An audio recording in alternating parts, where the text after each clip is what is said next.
Author रस Harris कहते हैं कि आजकल ज्यादातर सेल्फ हेल्प बुक्स में इस आइडिया को प्रमोट करा जाता है कि आपको हमेशा खुश रहना चाहिए और अपने सारे नेगेटिव इमोशन से दूर रहना चाहिए। पर ऑथर रस हैरिस की बुक द हैप्पीनेस ट्रैप को पढ़ के ये पता चलता है कि अब तक हम में से ज्यादातर लोग हैप्पीनेस को गलत तरीके से ट्रीट करते आ रहे हैं। स्प्रिंगर में पब्लिश्ड हुई एक स्टडी के अकॉर्डिंग जो लोग हैप्पीनेस को ज्यादा चेस करते हैं, यानी जो लोग हैप्पीनेस के पीछे भागते हैं, उन्हें ये फील होता है कि कुछ मिसिंग है, कुछ सही नहीं है। उनके पास टाइम की कमी है जो एट द एंड उन्हें अनहैप्पी बनाता है। हैप्पीनेस एक फीलिंग नहीं, एक स्टेट ऑफ माइंड है जहाँ हमारे सभी थॉट्स और फीलिंग्स हमें हैप्पी फील कराती है, बट ये स्टेट परमानेंट नहीं होती। कुछ टाइम बाद हमारे बैड थॉट्स और फीलिंग्स इस स्टेट को रिप्लेस कर देती हैं और हम सैड फील करने लगते हैं। लेकिन अब सवाल ये आता है कि हैप्पीनेस को चेस करके हैप्पीनेस नहीं मिलती तो अब हम करें क्या? क्योंकि कहीं ना कहीं हम सभी का एंड गोल हैप्पीनेस और खुशहाल जिंदगी ही होती है। तो दोस्तों डोंट वरी, आज हम रस हैरिस की बुक द हैप्पीनेस ट्रैप से हैप्पीनेस को अच्छे से डिकोड करेंगे, कई मिथ्स को क्लियर करेंगे और हैप्पीनेस के ट्रू मीनिंग को जानेंगे, क्योंकि ये बुक हमारे सामने रियलिटी, प्रैक्टिकलिटी और सच्चाई रखती है, बिना बातों को शुगर कोट करके सिर्फ पॉजिटिव बात करने के। तो इस वीडियो को एंड तक जरूर देखना। So number 1, why it is difficult to be happy. आज के टाइम में खुश रहने के लिए हमें सिखाया जाता है कि हमें अपनी सभी थॉट्स को कंट्रोल करके उन्हें पॉजिटिव रखना चाहिए, और अगर आप ये करने में फेल हो रहे हो तो आप कभी खुश नहीं रह सकते हैं। ऑथर इसे ही हैप्पीनेस ट्रैप कहते हैं, क्योंकि अगर हम देखें तो ह्यूमन माइंड 2 लाख सालों से भी ज्यादा से इवॉल्व हो रहा है। पर बहुत टाइम पहले जब हमारे एंसेस्टर्स यानी कि हमारे पूर्वजों के लिए सर्वाइवल ही सबसे बड़ा चैलेंज था, तो उस टाइम हमारा माइंड सभी संभावित डेंजर्स के बारे में सोचता था।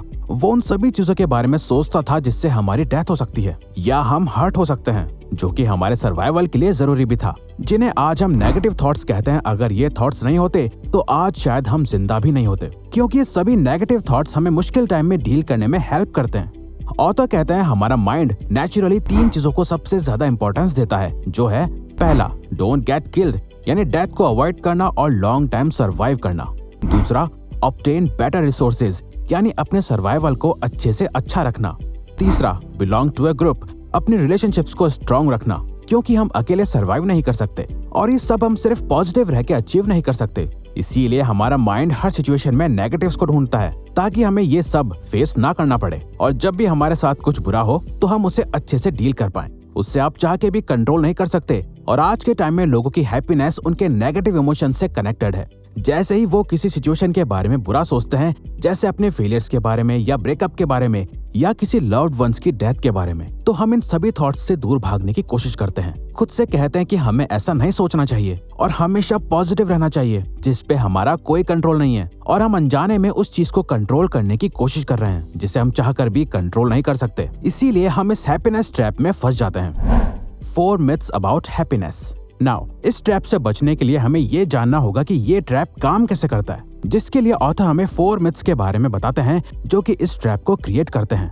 पहला, happiness is the natural state for all human beings. Author कहते हैं हम ये बिलीव करते हैं कि हर इंसान बहुत ज्यादा खुश है, और एक हमारी लाइफ में ही इतनी परेशानियां हैं, हमारे सिवाय बाकी सब मस्त जी रहे हैं, और ऑलमोस्ट सभी लोग ये सेम ही सोचते हैं। हमें लगता है कि हैप्पीनेस हमारी नेचुरल स्टेट है, हमें खुश रहना ही चाहिए, जो कि हम नहीं हैं, और इस बात को सोच सोच कर हम और सैड होते रहते हैं। ऑथर कहते हैं हमारी लाइफ की नेचुरल स्टेट है मिजरी।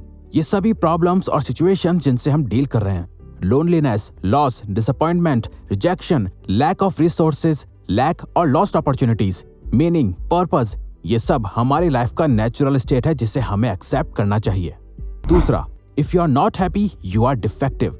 हर इंसान को कोई भी साइकोलॉजिकल डिसऑर्डर होने की स्टैटिस्टिकल प्रोबेबिलिटी 30% है, पर आज के टाइम में मेंटल सफरिंग को एबनॉर्मल माना जाता है। हमें ऐसे ट्रीट करा जाता है कि जैसे हमारा एंग्शियस होना, लो फील करना या सैड होकर रोना ये सभी वीकनेस का साइन है, और ये सोसाइटी हमें बिलीव कराती है कि हम में ही कुछ कमी है। बल्कि ऑथर कहते हैं कि ऐसा फील करना बिल्कुल नॉर्मल है।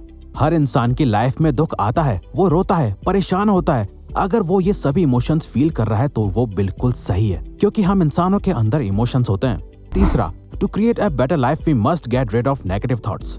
अगर आपकी लाइफ का एक ही मोटो है कि अपने सारे नेगेटिव थॉट्स एलिमिनेट करके सिर्फ पॉजिटिव थॉट्स ही फील करें, तो आप अपने लिए एक फ्यूचर फेलियर की रेसिपी क्रिएट कर रहे हो। हाँ, पॉजिटिव रहना, अपने बारे में अच्छा फील करना अच्छी बात है, इनफैक्ट बहुत इंपॉर्टेंट है, पर ये सिक्के की सिर्फ एक ही साइड है। हमारी लाइफ ब्लैक एंड व्हाइट नहीं है, बल्कि ग्रे है, जहाँ कुछ अच्छा होता है तो कुछ बुरा।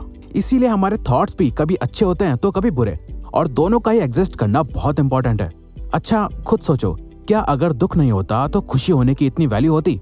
ऑथर कहते हैं हैप्पीनेस को पाने की चाहत में हम बैड फीलिंग्स को अवॉइड करने के या उनसे पीछा छुड़वाने की कोशिश करते हैं, लेकिन जितना हार्ड हम ट्राई करते हैं उतने ही ज्यादा बैड फीलिंग्स हम और क्रिएट करते हैं। चौथा, you should be able to control what you think and feel. हमें लगता है कि हम अपने थॉट्स को कंट्रोल कर सकते हैं, पर आप जितना चाहोगे कि आप किसी चीज के बारे में ना सोचो, आप उतना ही उसके बारे में सोचोगे। इसीलिए जिन्हें ये लगता है कि वो क्या सोचते हैं और कैसा फील करते हैं उस पर उनका कंट्रोल है, तो वो एक बहुत बड़ी गलतफहमी में है। अगर किसी की फैमिली में कोई डेथ हुई है तो उसके लिए ये ऑलमोस्ट इम्पॉसिबल है कि वो उसके बारे में ना सोचे और दुखी फील ना करे, क्योंकि ये बहुत ही नेचुरल स्टेट है। साइकोलॉजी के अकॉर्डिंग हमारे ब्रेन को फिजिकल और मेंटल पेन में कोई फर्क नहीं पता चलता, उसके लिए वो दोनों ही सेम होते हैं। तो सोचो कि जब किसी का कहीं एक्सीडेंट हो जाता है और वो हर्ट होता है, तो क्या वो उस टाइम अपने ब्रेन को ये बोलेगा कि पेन फील मत कर या इसे इग्नोर करने का ट्राई कर? अगर उसका ब्रेन रियल में उस चोट को इग्नोर करने लगेगा तो वो जल्दी हील भी नहीं हो पाएगा।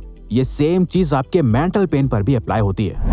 Act now. इस हैप्पीनेस ट्रैप से बाहर निकलने के लिए ऑथर हमें एक मेथड के बारे में बताते हैं जिसे वो एक्ट कहते हैं, यानी एक्सेप्टेंस एंड कमिटमेंट थेरेपी।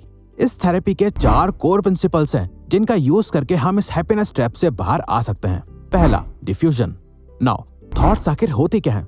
अगर आप इसके बारे में सोचो तो थॉट्स और कुछ नहीं बल्कि कुछ वर्ड्स होते हैं जो आपके माइंड में चल रहे होते हैं। अब वो नेगेटिव है या पॉजिटिव, ये हम तब डिसाइड करते हैं जब हम उन थॉट्स के साथ फ्यूज हो जाते हैं, यानी उन थॉट्स को अपनी आइडेंटिटी बना लेते हैं। जैसे अगर आप खुद को कहते हो कि आप एक इडियट हो, आप किसी काम के नहीं हो, तो ये तो सिर्फ कुछ वर्ड्स हुए, पर ये बोलते बोलते आप इस थॉट से खुद को जोड़ लेते हो और आप सच में इडियट फील करने लगते हो। यहाँ प्रॉब्लम क्रिएट होती है। इसीलिए आपको अपने थॉट्स को अपनी आइडेंटिटी से अलग रखना चाहिए, यानी खुद को ये रिमाइंड कराते रहना चाहिए कि आप जो सोच रहे हो और जो आप रियल में हो उसका कोई कनेक्शन नहीं है और आपके थॉट्स भी सिर्फ वर्ड्स के अलावा कुछ नहीं है।